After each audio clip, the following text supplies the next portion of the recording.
The following program, The Russ Belville Show, is intended for responsible adults only. We advocate to the repeal of marijuana prohibition for adults. We discuss the science, culture, and controversy about America's marijuana laws. We do not advocate any illegal activity and encourage all listeners to learn their state and federal marijuana laws.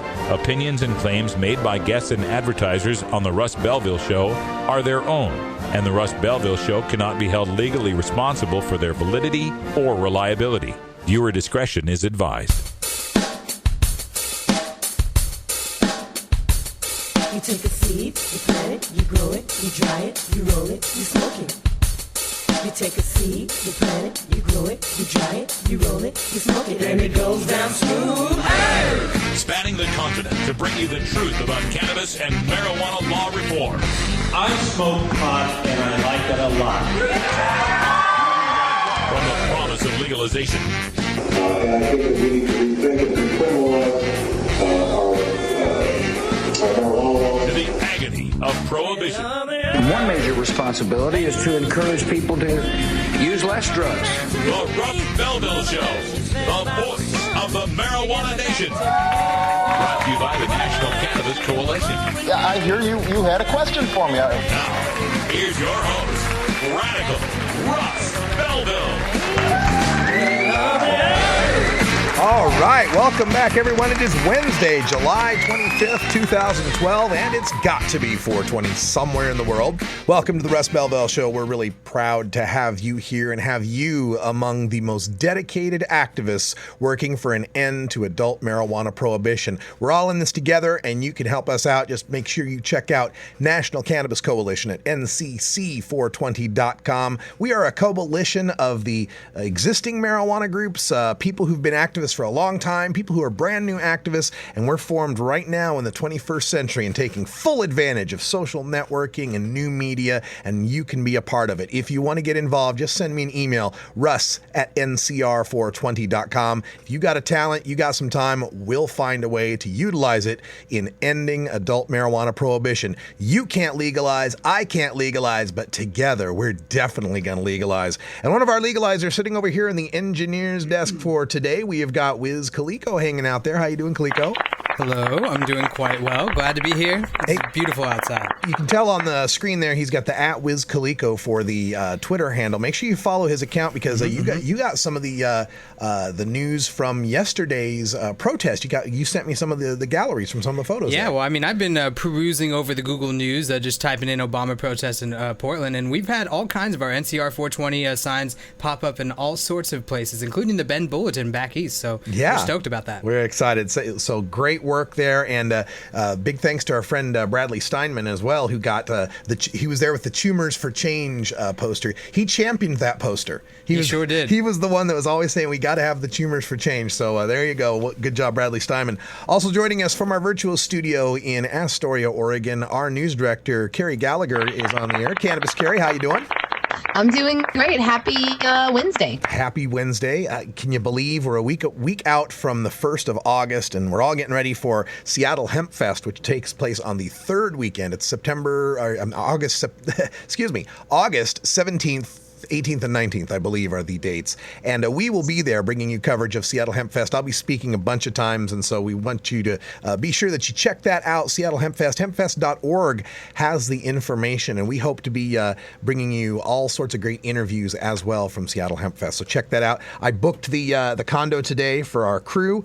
It kind of looks like something out of the set of Mad Men, so it might be our Mad Men studios. Anyway, Carrie's got our hemp headlines, our Cannabis Chronicle that we take care of right after the first break. So what's in the news today? I was going to say, I'll be sure to bring my hairspray. All right, today we're going to go and we've got some East Coast news. We've got a story coming out of Maine. They've got some new rules. I'll tell you about that. And also in New York, an assemblywoman over there decided to just poll her constituents to find out what they think about medical marijuana. I'll give you the results of that. And of course, if you haven't heard it already, LA strikes down to ban those dispensaries yet again. I'll tell you how that unfolded yesterday. All coming up on today's Chronicles. All right. And, if we're going to have a Mad Men Studios, we've already got a John Hamm, and I think we can find ourselves a Joan Holloway. I think you know who I'm talking about.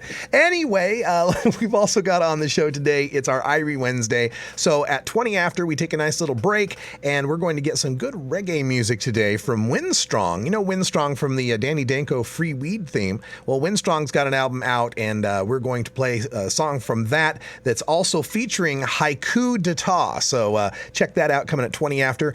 At half past, our regular segment, Cannabis Q&A with Dr. Mitch Earlywine. You can get on the phone or get into our chat line and ask questions of one of the nation's leading researchers on marijuana culture, health, history, and science, Dr. Mitch Earlywine at half past. And then at 45 after the hour, we're going all the way out to Alabama and visiting the founder of the U.S. Marijuana Party and former candidate for governor, Loretta Nall, good friend of the show. She's going to be telling us about her latest campaigns that she's been involved in, and this has a lot to do with Sheriff Anna Franklin, one of the local county sheriffs down there in Alabama, whose officers was involved in a shooting that killed yet another dog shooting in a drug raid. We'll tell you all about it, and we'll talk to Loretta about that at the bottom of the hour. And then in hour 2, we take you into Toker Talk Radio, where you can become a part of the voice of the marijuana nation by dialing 971-533-7111. We're the Russ Belville Show. We'll be right back after this. Stick around.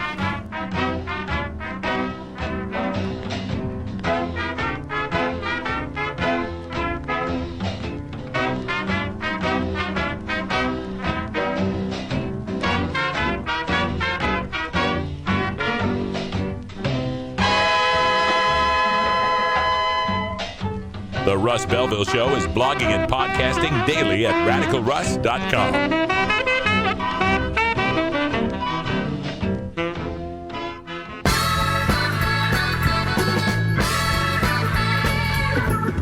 Support the Russ Belville Show. Text the word Russ to 420-420 and connect with the National Cannabis Coalition. You can also send $10 to the Russ Belville Show right from your smartphone. That's Russ to 420-420.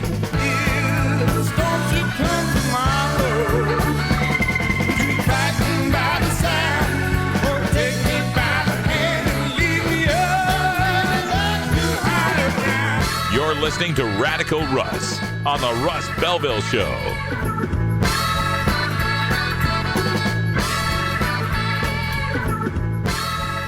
We are each of us a multitude. I'm suddenly feeling wuzzly fungible. There isn't the sharp line dividing humans. Or maybe fungibly wuzzy. It's a very wuzzy line. It's a very wuzzy line. It's getting wuzzier all the time. Sometimes it's hard to tell. We find animals doing things that we, in our arrogance...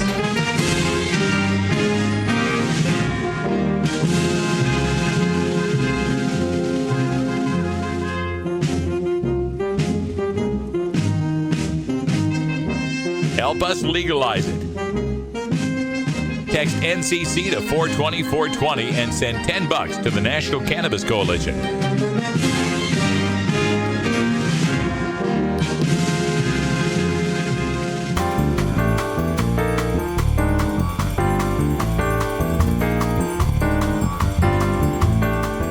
Medical marijuana, industrial hemp, ganja sacrament, consumer cannabis. The topic of marijuana is heating up the news, and the Russ Belville Show catches you up with today's latest headlines. Now, here's our senior news editor, Cannabis Carey, with the Daily Cannabis Chronicle. We've got some news coming from the medical marijuana state of Maine today. Today, their state Department of Health and Human Services released a set of new rules for the program that they would like to see implemented.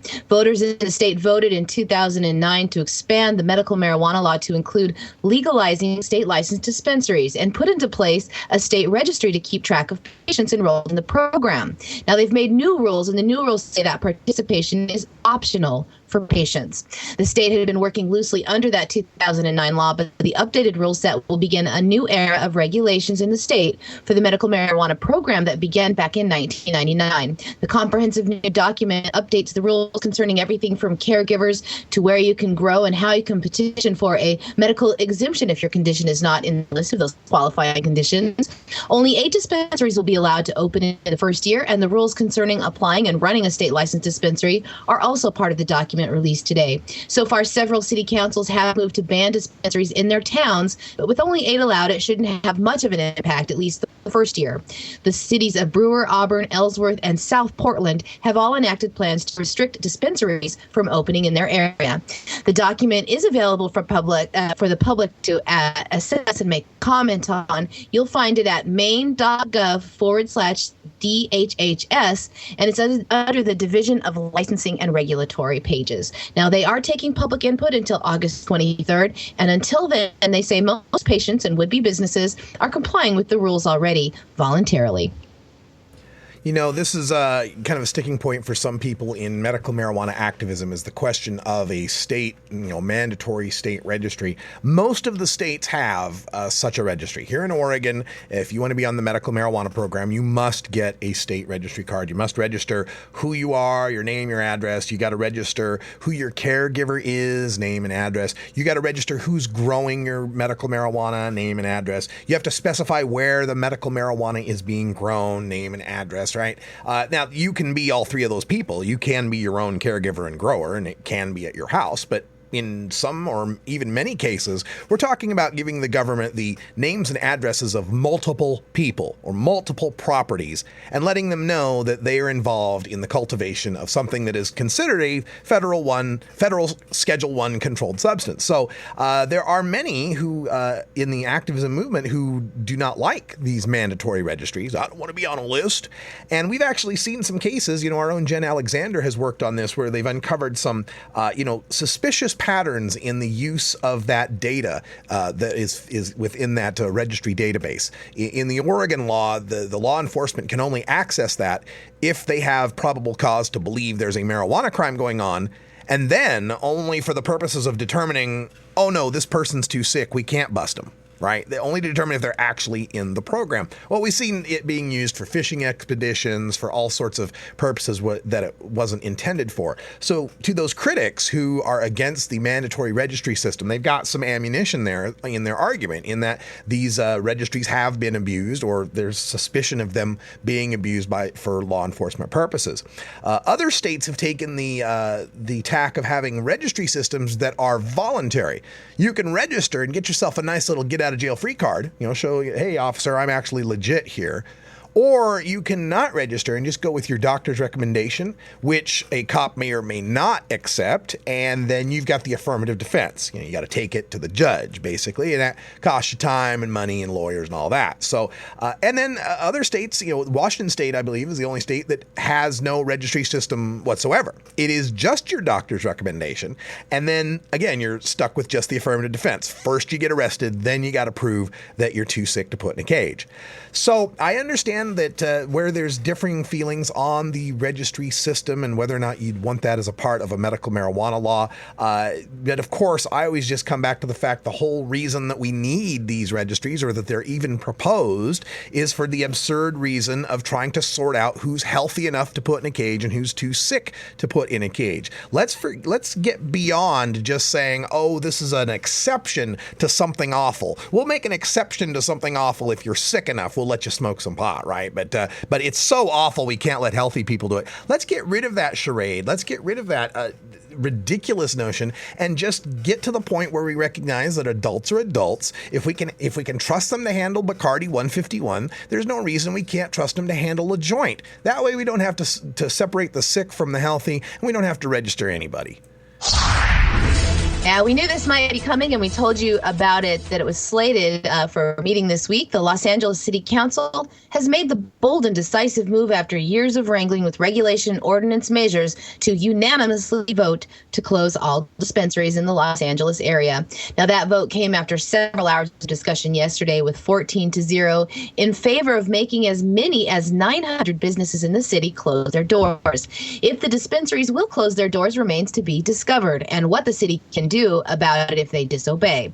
Now, this is not the first time that the city council has made such a move to try and control medical marijuana dispensaries that have defied attempts to close them down before. The city placed a moratorium on allowing any new dispensaries to open back in 2007, but that rule was never enforced. After years of discussions, votes, and litigation, the city tried again in 2010 to close all but roughly 130 of those dispensaries, writing up complicated rules, having the existing dispensaries turn in all kinds of paperwork, along with a $324 registration fee just to be placed on a list of possible businesses that would have been allowed to remain open.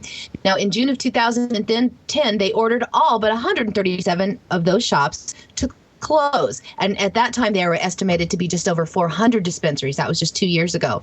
Now, those that weren't closed were supposed to be stuck with a $2,500 a day fine. That never happened. Dispensaries tried to file injunctions and lawsuits, and many of the dispensaries closed voluntarily, but a lot of those that closed did turn to delivery services without storefronts. A judge ruled later that year that the lottery system to choose business licenses was not allowed, putting the city right back to square one on their plans to try and control the number of dispensaries in the city.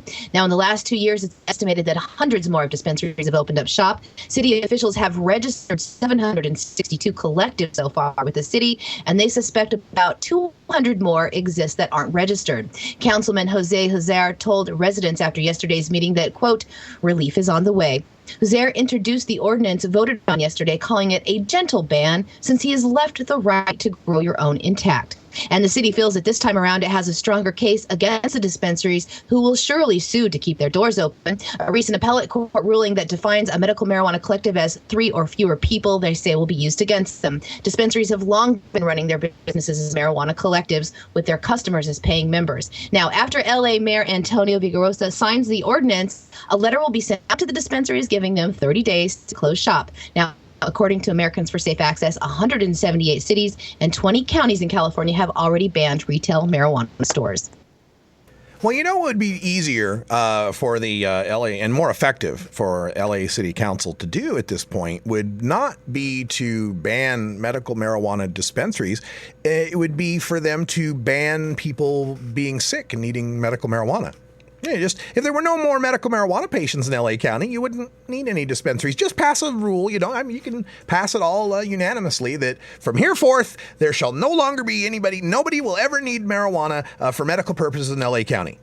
Of course, I'm being ridiculous here because it's ridiculous to think that you're just going to say, oh, that's it, no more medical marijuana dispensaries, and somehow you're going to close all these things down. It's not going to happen. And as bad as the economy is right now, why do you want to shut down jobs? Why do you want to shut down tax revenues? Why do you want to shut down the only growth industry we've got anymore, medical marijuana? It just makes no sense. Again, it's part of the witch hunt. It's part of the culture war. This is just LA County has ever since Prop 215 passed in 96, has abdicated their responsibility to come up with some way to accept and regulate what had been passed by the will of the people. Because they abdicated that responsibility, things got out of control in their mind, got too much proliferation of dispensaries, and now they want to throw the baby out with the bathwater and just get rid of all of them, as if the people who need them are somehow going to no longer be sick and are not going to suffer or have to go to the black market to get their medicine. Shame on you, LA County. Shame on you once again.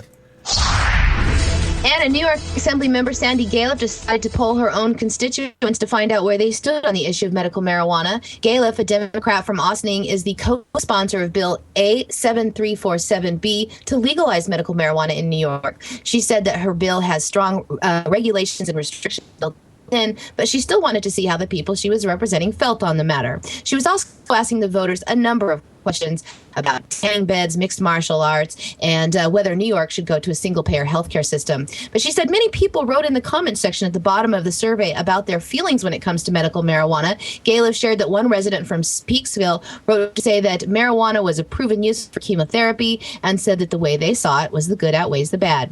She did report that 61% of the respondents said that they would not be concerned that if marijuana were legalized, it may be easier to access for those who do not have a legal right to use it. She said it's helpful information to move forward. She said she will also use this exercise to help her make future decisions. Whoa. You mean elected officials asking the people that voted for them their opinions on an important issue and perhaps informing their policy decisions based on the will of the people? Oh, hold on, man. I just got goosebumps. Wow. Democracy in action. What do you know? Thank you, Assemblywoman. Thank you very much for doing that. And if you continue to do this, if the politicians continue to do this, they're going to find overwhelmingly the American people are way ahead of them on this issue of medical marijuana. Polls from 70 to 80% support, depending on where you look. And across all demographics, even a majority of evangelical Republican Christian conservatives support it. It's 420 back in Idaho, where Russ and Carrie were born. So we have to go connect with our Russ. You know what I mean? Please support these sponsors who support the Russ Belville Show. All right, when we come back, it's Irie Wednesday. We've got some Windstrong featuring Haiku d'Etat with State of Emergency. Stick around. It's the Russ Belville Show. Thanks for being here. If he said he swam to China, he would sell you South Carolina. Then you know you're talking to that reefer man. The law offices of Omar Figueroa would like to remind you to stand up for your rights. Please do not give up your precious liberties. There's nothing wrong with standing up for our constitutional rights, and in fact, it's the only way to honor the Constitution that recognizes our natural rights. Treat law enforcement with respect and respect the Constitution by standing up for your rights. If you are detained or arrested, stand up for your rights by repeating, "I respectfully invoke all my legal and constitutional rights. I do not consent to any search and seizure. I want to remain silent, and I want to speak to my attorney, Omar Figueroa." Omar Figueroa has more than a decade of experience in federal and California courts and graduated from Yale University, Stanford Law School, and Trial Lawyers College. Please contact the law offices of Omar Figueroa at 415-489-0420 or 707-829-0215 or on the web at www.omarfigueroa.com. Which of you are ready to admit to having used marijuana in the past? And they want us to go around and ask each of you. Senator Kerry, yes or no? Yes. Okay. Senator Edwards? Yes. Senator Lieber? Well, I have a reputation for giving unpopular answers at Democratic debates. I never use marijuana. Sorry. I think you'd probably be a lot cooler if you had, Senator. Smoke a little pot, drink a little wine. Everything will be just fine. Smoke a little pot, drink a little wine. Everything will be just fine.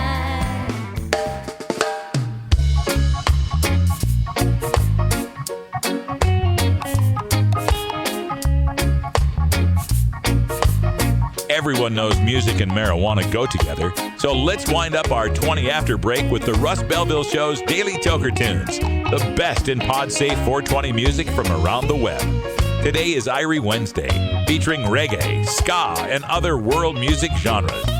You can get downloads and more information about all our Daily Toker Tunes by visiting music.radicalruss.com. Now, sit back and enjoy your Daily Toker Tunes. All right, welcome back, folks. It is 24 after the hour, and we're bringing up this next artist, Windstrong. I first heard of Windstrong through Danny Danko. Of course, his theme has got DJ Jacques and Windstrong doing Free Weed from Danny Danko, and I recognized the name. So I'm looking for a reggae tune today. I found this new album from Windstrong called Ghetto Hymns that we're going to play from, and the description of this says he kind of is a mix. He's kind of got a hybrid of dance hall and hip hop in his reggae, kind of a cross between, say, Mad Lion and KRS-One. So we're going to give you a little flavor from this. He's been featured in a lot of compilations. If you've been listening to, all sorts of top artists like Sizzla, Tony Rebel, Snoop Dogg, Wu-Tang Clan, and so forth. He is originally from Suriname and Amsterdam, and now in Los Angeles, California. So we're going to turn things over, get you a little bit Irie today with Windstrong. This is State of Emergency. Also featuring Haiku D'Etat. What state of emergency? Oh, baby. Well, I know. Well, just say, oh, baby. I do the more. Sometimes it seems the world is closing in on me, and there's no way for me to break free. Try by wire, gangs collide, and tomorrow another system will be suicide. Sort them out. I try survive. No make them hold you down. No for the youth, them want supper tonight. Unfortunately, abuse of authority send the country into state of emergency. Oh baby, oh baby,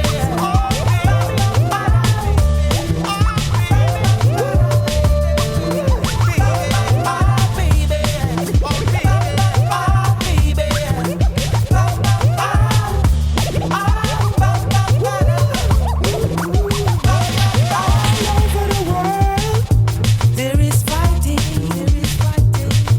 Every day we hear people dying. Some are trying to make a living. No opportunity, make the youth them turn to hustling. Got to be wise in this world we live in. I pray for the babe, I pray for the suckling. Send the youth to school in the future, they must win. They must win. Please. Oh, baby.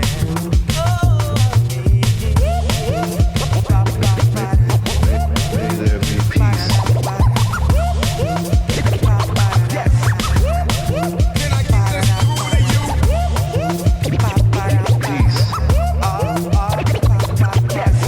Oh, what's going on over there?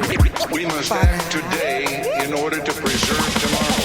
State of emergency, major uncertainty. Roof is on fire and it's burning to the 3rd degree. Can't make it earnestly, honestly, only dirty money. No work for me in the Californian economy, absurdity. The abuse of authority currently got us vacant of harmony, looking like a nation that's not us. We no longer make and export, we importing our products. The labor force is outsourced and our jobs get cut. In the debt we dive in and soon be the property of China. In the net we fighting addiction online and can find it. In the mess we find ourselves sorta kinda, and the bills just compile up. Unless somebody helps you, don't count on you will be out in the cold. What's going on? I think Marvin asked it a while ago. Vietnam happened in the Middle East twice, so now you know. MLK had a dream that night on 9/11, they took them flights. Rest in peace to the people, police, firemen who lost their life. Now, you gotta be careful and cautious of who you talk to. Police state of emergency, them I watch you. Them I watch you. Them I watch you. Police state of emergency, them I watch you. 4 and a bunch of wars in a pour ago. Greedy, wealthy elitists try to step on my back. Historical facts before Jim Crow to the Freedom Act. You lead the pack, they feed you crack, and ain't no need for that. I live in a nation where your bank account is how life is measured, and the exploitation of world resources just for pleasure. Anything for the treasure, America will do whatever. Corporations do whatever. Operation, you ain't shit. And the global prison industry is just a start. You never know when they loading up to put one in your heart. Yo, art imitates death, imitates art. At the end of the day, there is no end of the day. Just play your part.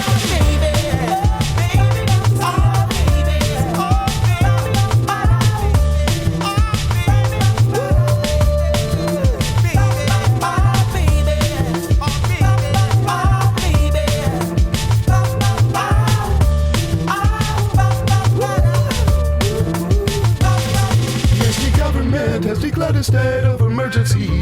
As a public exchange is the currency. Double click, there's no net and range and no surfing free. People hungry need to eat something nourishing. The courage and repurposing the surplus of commercial dreams. To certain knowledge workers giving birth to struggling human beings. Universe supreme, left citizens when siren screams. Thugs and henchmen that firing teams on protesters who are green. The iron power corrupts oppressors to fiends. Insurrection, well-oiled machines. And there's acts of God intervenes. People lesser to extremes. Weather, high pressure storms with curfews confined to household measures. Circumstances of unrest, earthquakes in the landscape. Human rights suspended until the rebellion or invasion is ended. Subversive agencies in a state of emergency.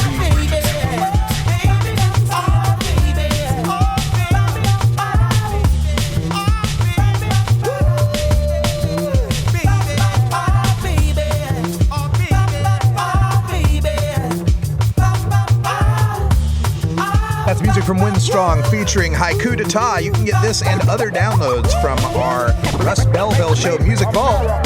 Just visit music.radicalruss.com for more details. When we come back, Dr. Mitch Earlywine and your calls and questions through chat and the phone in our Cannabis Q&A. Stick around. Be right back.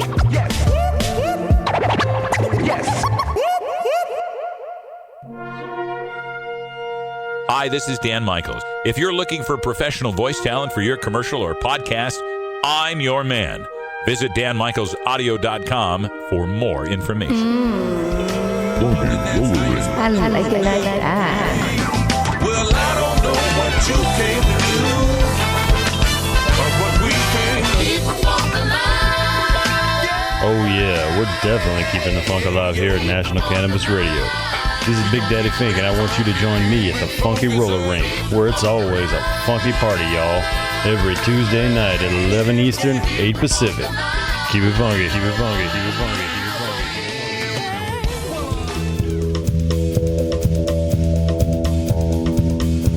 funky. Michael Phelps, Olympic superstar, 14 gold medals, world record holder.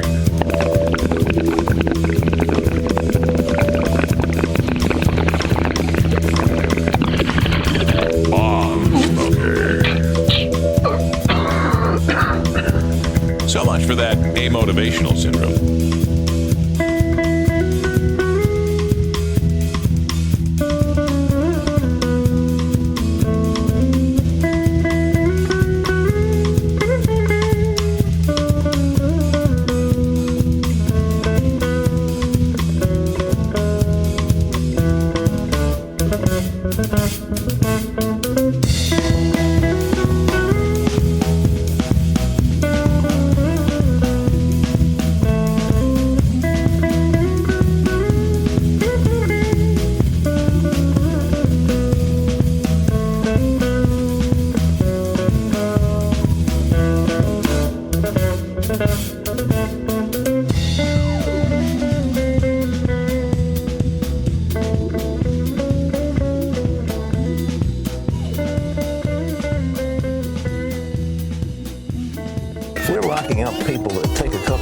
Of marijuana, and the next thing you know, they got 10 years. They got mandatory sentences, and these judges just say, they throw up their hands and say, there's nothing we can do with mandatory sentences.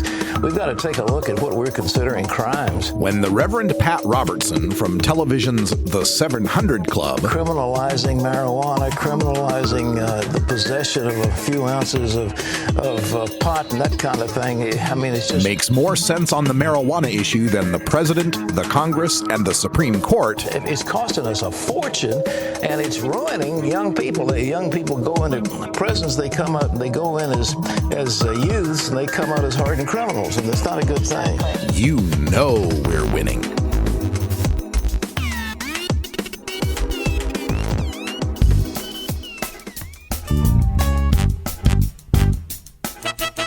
It's time for the Russ Belville Show's Cannabis Q&A with Dr. Mitch Earlywine. Dr. Earlywine is a professor of psychology at the State University of New York at Albany and a leading author and researcher on cannabinoids and health, who pins the Ask Dr. Mitch column for High Times magazine. Get your questions ready in our live chat or call in to 971-533-7111 now. All right, we're excited to have Dr. Mitch on the air with us. How you doing, sir? Having a great day. Oh, yeah, it's a great day out here today as well. Nice and sunny. I got myself sunburned, put myself at risk of a little skull melanoma. I didn't put on the sunblock when I went out. My little bald head is all red, Dr. Mitch. I feel awful. One time probably won't do the trick. Oh, I'm saying, okay, good. Whew. Well, all right. You know, when we start off this segment with Cannabis Q&A, we want to give everyone a chance to get their questions ready, get them in the chat room at ncr420.com. Carrie will pick them up for us. Or you can give us a call at 971-533-7111. But we always open up with the latest studies. I saw one, we reported on one earlier about frequent cannabis users, what they called cannabis use disorder, and with bipolar patients finding that they had a better cognitive outcome than patients that hadn't used cannabis, even though they'd had more incidents of psychoses. Can you give us the details on this study? The bottom line on this is we've actually seen this before in the schizophreniform and sort of psychotic disorders as well. It looks like those neuroprotective effects that we've seen with the cannabinoids in the lab are really generalizing to the real world. So I don't recommend this as a treatment for everyone. I do see that these essentially abilities to protect the brain from various mishaps are showing up time and again as far as the cannabinoids are concerned. One of the caveats that was posted by the researchers, and you know, I have to give them their due, because we always say, you know, correlation isn't causation. There can be other reasons going on here. One of the things they posited was that, well, maybe it's just that the people who are bipolar, who have better cognitive functioning, are the ones that can get marijuana. Like the ones who are so, you know, having such cognitive problems wouldn't be able to negotiate the black market, is, I guess, their theory. What do you think about that excuse? The truth is there's really no link between IQ and bipolar disorder, and plenty of these clients are certainly crafty and smart enough to handle the underground market. I do feel like the folks who turn to cannabis rather than alcohol, as we've discussed before, are much less likely to have serious brain insults, and so it may not be so much neuroprotective as it is good decisions in your choice of recreation. All right. So any other studies since the last time we talked to you that you wanted to bring up? We had alluded to this relatively recent study on poor outcome in women who had used cannabis even prior to getting pregnant in those pregnancy data. I took a closer look at that study, and really once you take care of the correlates that have to do with taking certain vitamins during pregnancy, having access to good health care, and just having a lot of money, that effect really does disappear. Again, I'm not recommending the home game. I don't think anybody pregnant should smoke cannabis, but I don't feel like this is some kind of wild creator of mutant babies. Yeah, well, let's hope not. We've got how many Marleys? 11 Marleys, 9 Willie Nelson kids, something like that. So we hope they're not mutating. All right, so we have a question coming in from our chat room that wanted to ask, Canada Justice wanted to know, what is the effect of cannabis use on REM sleep? We do see moderate suppression of REM sleep in regular cannabis users. And what that means is basically the dreams kind of disappear, and this is an important stage of sleep, one that I really emphasize is important. And when we do see these silly studies of cannabis withdrawal, one of the symptoms is always, I have nightmares when I give it up. What this is kind of a REM rebound. Your brain is trying to take advantage of the chance to get REM again. And all I can really say is for folks who are using cannabis as a sleep aid, take a few days off every week and you'll be stunned at the hip dreams you have. So this isn't a case of people having dreams in the middle of the night and then forgetting that they had a dream or not being aware that they had a dream in the middle of the night. This is actually measuring brain waves and the actual REM sleep we're talking about. Yeah, we've actually seen this in these old studies done at UCLA where they put folks in the sleep lab who had been using cannabis as part of another experiment, and they did actually get less of that eye movement as measured by little sensors that they put on the eyelid. Oh, wow. All right. And what are the effects of a person if they have prolonged periods of lack of REM sleep? Well, so serious REM deprivation leads to some pretty outrageous behaviors bordering on the psychotic, but it's usually correlated more with no sleep at all. Oh. If you are REM deprived for a long period in the way that cannabis does it, where it's not completely gone, but somewhat decreased, what you do get is this REM rebound, so that when you get the chance for REM again, you often get basically a week's worth of dreams in a night, and of course that seems kind of nightmarish. All right. Lively Libra in our chat room has a great question from Mr. Libra, who asks, since THC is fat soluble and stays in your system for some people even up to 30 days, does that mean that the protective effect of cannabinoids are at work that whole time? They're at work, but they're at such a small dosage that they're not going to produce any kind of subjective change in your experience. But the sort of neuroprotective and other health benefits are potentially there, but again, the dosage is extremely small. All right. We're going to turn things over to Cannabis Carrie, our news director in the virtual studio out there. She's got a question on driving, I believe. Carrie? I just had a question to Dr. Mitch about, there's so much talk about this 5 milligrams, 5 nanograms per liter of blood. My question to you is, over here on West, extracts are getting so popular. I like them. All my friends like them. I was asking, instead of if going from marijuana, which only has about 15% THC, to smoking extracts that have upwards of 80% THC, am I risking, is my blood getting so saturated that there's just no chance of me ever legally driving in a state like Washington? The 5 nanogram decision is not what I'm thrilled with, and I feel like roadside sobriety tests are much better, where they ask you to juggle and ride the unicycle and stuff like that. Nevertheless, what happens with extracts usually is folks tend to smoke markedly less. So, unless you're just getting yourself completely stoned to the bone on the extracts, odds are high that you just use markedly less than you would if you were smoking regular plant cannabis.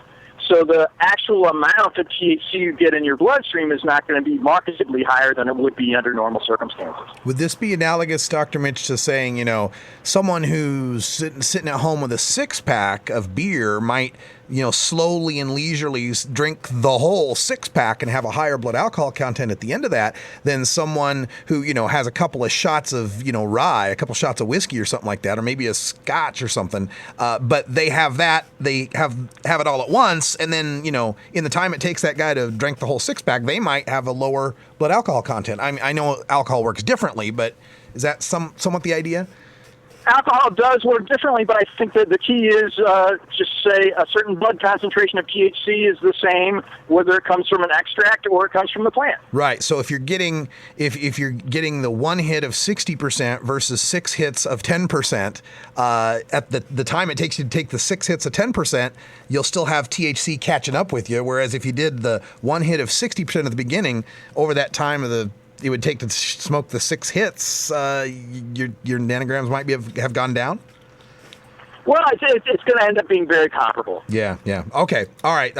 This is out here in the West. A lot of folks, and in Colorado especially, are really enjoying those extracts. So, and with these new laws that are trying to be passed here, it seems as if this idea of a per se DUID, while scientifically unjustifiable at this point, is getting a lot of political traction.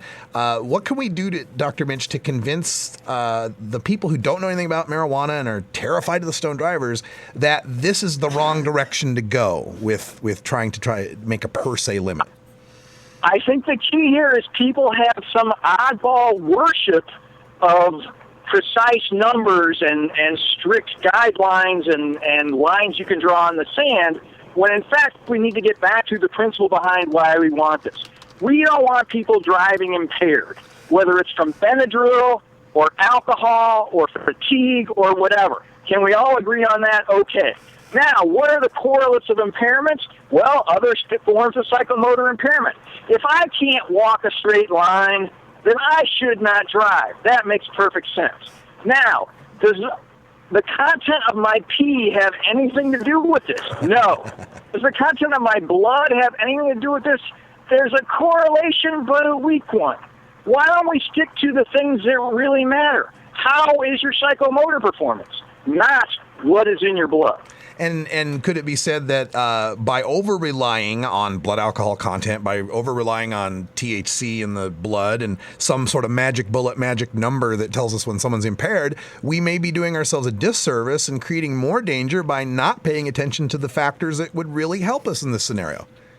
That's exactly right. I often tell this story about an alcoholic client I had back at the VA in the day who, in truth, when he was below a blood alcohol concentration of about 905, he had DT so bad there was no way he could drive.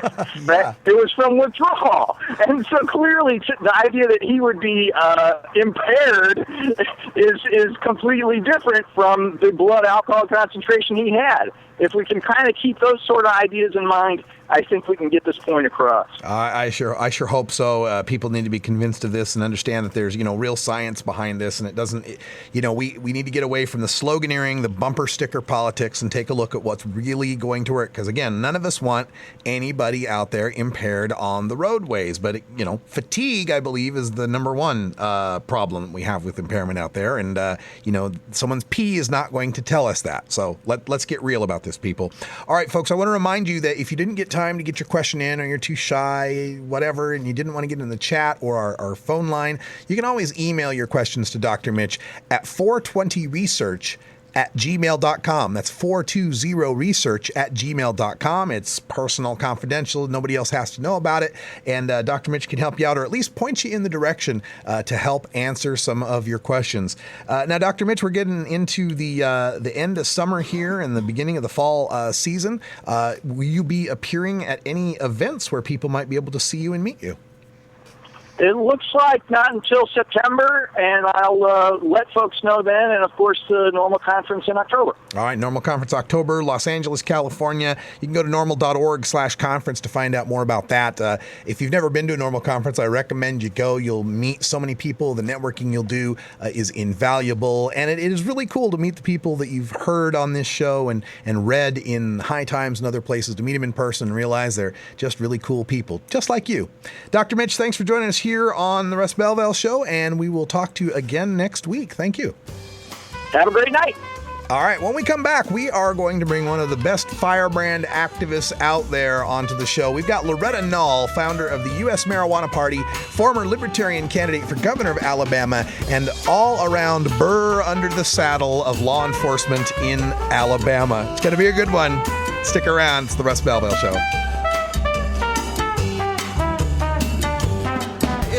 Business. It's simply business.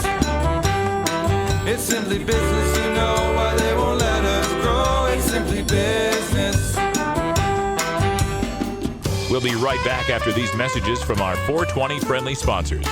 Support these advertisers because their ad money goes straight to the Russ Belville Show.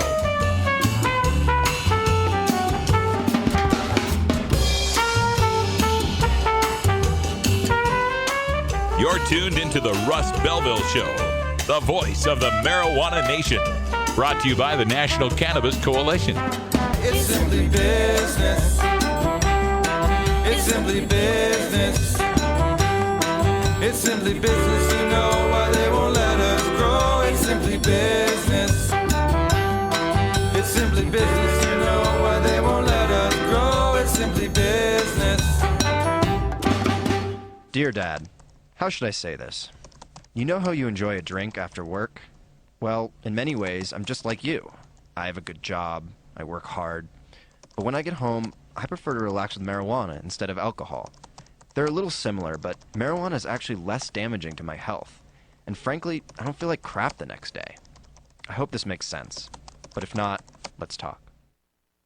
TalkItUpColorado.org. Start your conversation about marijuana, paid for by the Campaign to Regulate Marijuana like alcohol.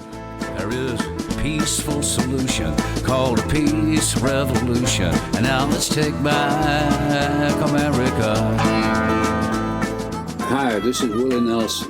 Like millions of freedom-loving Americans, I'm a marijuana smoker, and I don't think that should be any of the government's business. There's absolutely nothing wrong with the responsible use of marijuana. The next time you light up, take the time to let your elected officials know how you feel. It's time we legalize marijuana and stop treating marijuana smokers like criminals. For more information on how you can help legalize marijuana, please contact NORML at norml.org.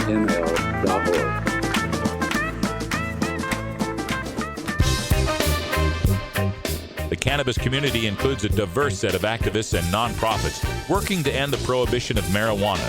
We take the time to hear the stories of reform on the Russ Belville Show's Cannabis Community Chat. Welcome back, everybody. 49 after the hour, and joining us via telephone, we have Loretta Nall. How are you doing, Loretta? Russ, I'm doing great. How are you? Long time no talk. I know it's been too long, but we will have you on regularly because you're one of my favorite people. You know that. Oh, thank you so much. You're so sweet. Now, I first met Loretta through my blogging with Pam's House Blend, a gay and lesbian blog I was with at the time, and the story involved an elected official and an inflatable fuckable pig. But that's a whole nother story, long ago. But we've been friends in cyberspace ever since. Haven't had a chance to meet in person yet, but I'm sure we will rectify that situation someday.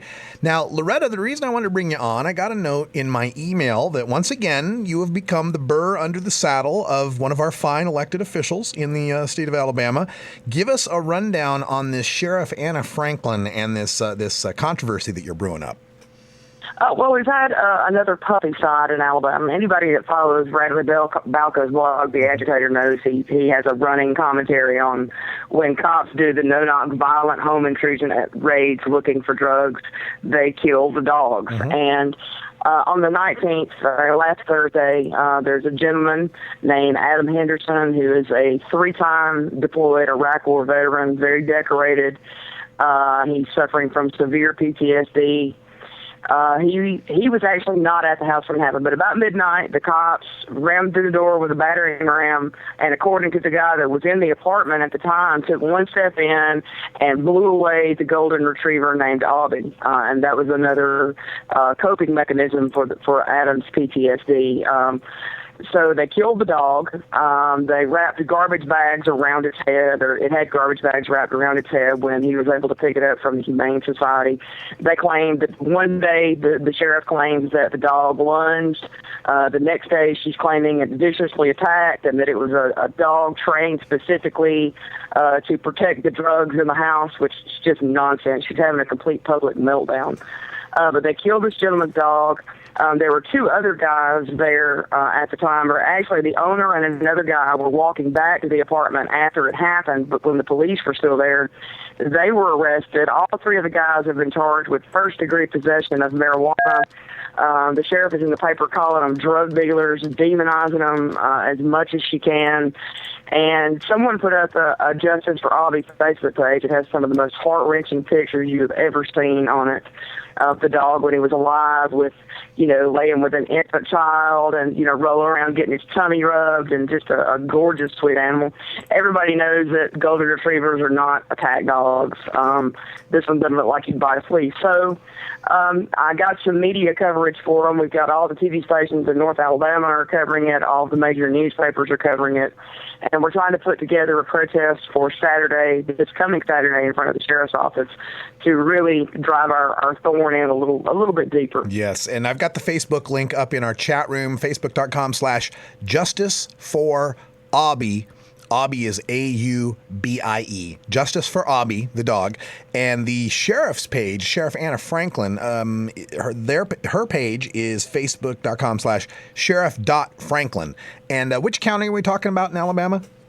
This is Morgan County. Okay, so Morgan County, Alabama Sheriff Anna Franklin. Now, she's come out on her Facebook page. Apparently now this has gotten such play in North Alabama that, a lot of the public are coming out. And I kind of saw it, I saw on her page mostly support people trying to, whitewash the incident. And Sheriff Franklin herself saying, this is taken out of context. You don't know the full measure of the facts. And this was a violent drug dealer. I don't, whatever the hell she's saying. Give us the rundown on that. What's going on with Sheriff Franklin and her public relations battle since this has happened? She's spinning like a top. I don't believe that anybody has ever stood up to the Morgan County Sheriff's Department. There's been a number of incidents in that county, both with the city cops and with the sheriff's office, of dogs getting killed, heavy-handed tactics. She is trying to actually prosecute the people who made the Justice for Aubie page on Facebook. She's threatened legal action. She's claimed that they put out false information and they put up the pictures to enrage the public. And I'm like, look, it's not the putting up of the pictures that enrages us. It's the fact that you did it. Yeah. And the false information, I'm talking to 2 of the 3 guys that were involved directly, and she just lost her mind. I've never seen a sheriff say the things that she's saying, and I mean, to say you're sorry, say, this is not a violent drug dealer. Obviously, they're making a big deal out of the fact that he had a handgun, but look, he's a military veteran, and frankly, in Alabama, you're going to be hard pressed to find anybody that doesn't have some type of firearm. I mean, we love guns, right? We do, and it's for her to make a big deal out of it. He's not a drug dealer. From what I've been able to get from one of the guys that I've talked to, the amount of marijuana that was allegedly seized was 12 grams, which is less than half an ounce. So she's just making things up. She charged one of the guys with loitering in a drug house, and I'm not even sure that such a charge exists. Wow. I've never seen that before, and I know the Alabama drug laws. But her public relations is going very badly. When the page and the news first hit, people began calling the sheriff's office to voice their complaints, and there were reports that the woman answering the phone met their complaints with chuckles, as if they thought it was funny, and they won't be laughing when we're done. No, they won't. And there's a petition up at change.org as well. Gothic Prophet pulled that down for us. Change.org/petition/Justice for Obby, with dashes between each word, justice-for-Obby. 566 signatures as of posting this link. That should now jump up to 639 if all of our viewers would get onto that and sign up for that. We're going to put another 70 or so live listeners on that petition. Violent no-knock raid, firing shots at a golden retriever, all over 12 grams of cannabis. We'll probably go through 12 grams here before this show is over. Right. What you've got the protest going on Saturday. Are there? Well, that's not finalized yet, Russ. I'm trying to put it together today. Trying to figure out, is the sheriff's office public property that we could, descend on without the need of a permit? And I don't know that yet. If we can't do it there, we got a busy intersection picked out where we could do it without a permit. Another thing I'd like to point out is in her public relations and her newspaper things and in her initial statement, when she said she wasn't going to address it, and a couple hours later the pressure got so intense that she held a press conference, and she had the audacity to say, oh, how dare someone sell drugs in an apartment complex for their families and children. It's about the safety of the children. And I pointed out it's an occupied apartment complex. You went in, shotguns blazing, not giving a damn about who might be next door, and it turns out one of the neighbors came out in the Decatur Daily today and said, look, there's only a piece of sheetrock separating my living room and his living room, and I was sitting on my couch with my 9-year-old son and 2-year-old grandchild, and they could have killed us. So she doesn't have any concern for any other people standing nearby that might get hurt. She just, she thinks it's okay to go in Wild West, guns blazing, shoot the dog, over 12 grams of marijuana. Yeah. Now, according to Sheriff Franklin's page, she says, by now you have seen the pictures and read the posts about the dog being shot while the Morgan County Drug Task Force was conducting a search warrant for illegal sales, possession of narcotics, and marijuana. But only marijuana was found, right? Only 12 grams of marijuana? As far as the marijuana goes, only 12 grams. That's what I've been told by 2 of the people that were actually arrested, yes. Okay, so no narcotics that they're alleging. The arrest reports, I have copies of all, 2 of the 3 arrest reports, and it claims they also found some Xanax, which they misspelled, so I don't think you ought to be charged with it if the cops can't spell it, because technically that doesn't exist.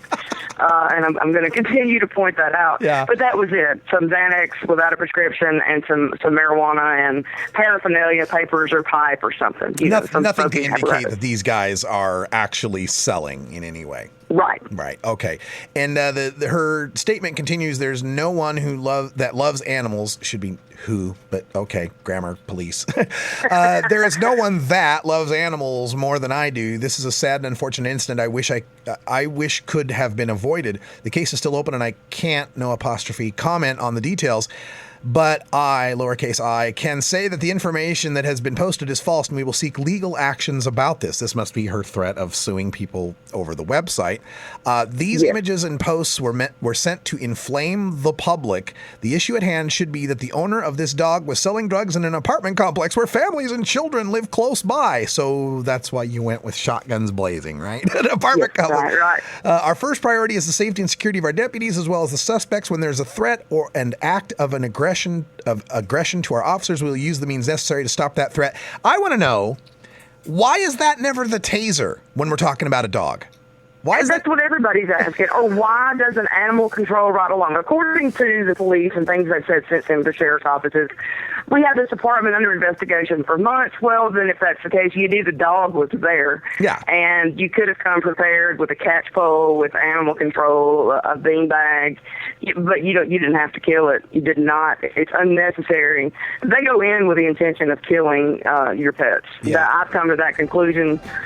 A lot of times, sometimes they don't, but we always, every day we hear of a new case somewhere in the U.S. where there's a drug bust, right house or wrong house, and they go in and kill the dogs. Even the mayor up in, Virginia or Maryland it was. Yeah, Maryland. That I forget his name. He got the packages from FedEx. There was some sort of scam going on, and they busted in his house and killed his dogs. Now, they claim that the dog in the case we're talking about was lunging at them, but if you look at the picture of the dog after they killed it, it was shot from the side in the shoulder. Now, if the dog's lunging at you, it's going to be a head shot, chest shot.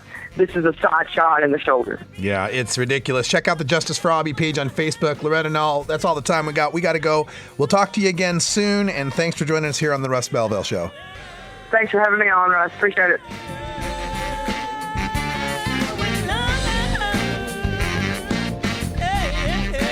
This is the Russ Belville Show. The Russ Belville Show is blogging and podcasting daily at radicalruss.com. All right, folks, we're going to take this into Hour 2, Toker Talk Radio. You can call us at 971-533-7111. For Wiz Khalifa, Brian the Red, and Cannabis Carry, I'm Radical Russ. Thanks for joining us, and until next time, take care of each other, Tokers. You grow it, you dry it, you roll it, you smoke it, and it goes down smooth.